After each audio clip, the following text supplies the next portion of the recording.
Something happened recently, and I felt so bad, and my heart bleeds for this country.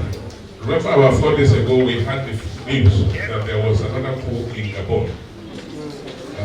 We saw the flash, and I forwarded to a few friends that are close to me. Someone responded, of course, I won't mention the name, that I wish that the coup in Gabon can come into Nigeria and help us with our situation.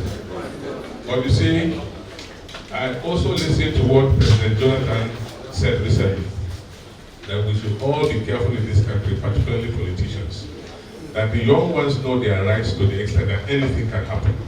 And recollect what happened during the ENSAS. They almost got there. Now, I also listened to Babangida. If you look at, I think, AIT, you will see every now and then his interview with the press. And he was narrating and chronicling the reasons why in most jurisdictions coup d'etats do come up. One, principally because of corruption, and also probably because of electoral rigging. Well, like we were told by the keynote speaker, or the guest speaker, or the guest may be, you see, coup or war, it's like football. You don't know who will win and who will lose.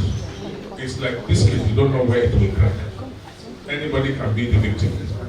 Nobody should wish for any coup or any war. And even what happened in the past, in the 60s, we are yet to come out of that. The effect is still colossal, negative effect for that matter. So this is my feeling about that. We were told by Abraham Lincoln that the best way or the fastest way to destroy a nation is by dividing it. I don't think any one of us here would like Nigeria to be divided.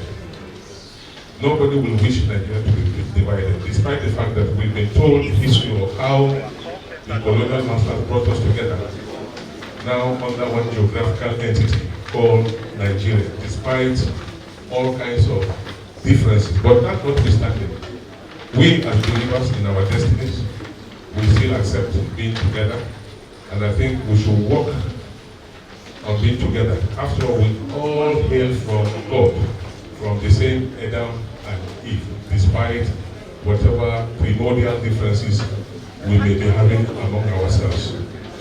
I remember also Bob Cassidy did say that we all have to have hands on deck, because if we don't do that, it's a question of time.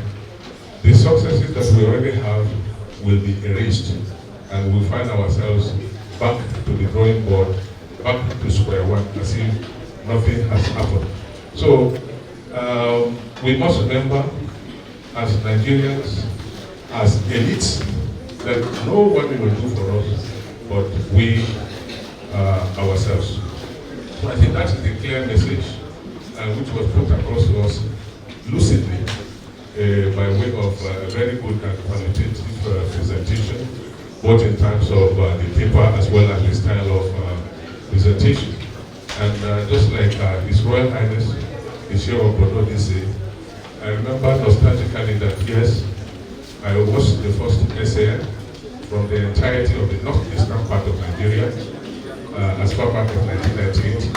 At the time when even the northwestern part of Nigeria had no single SAN.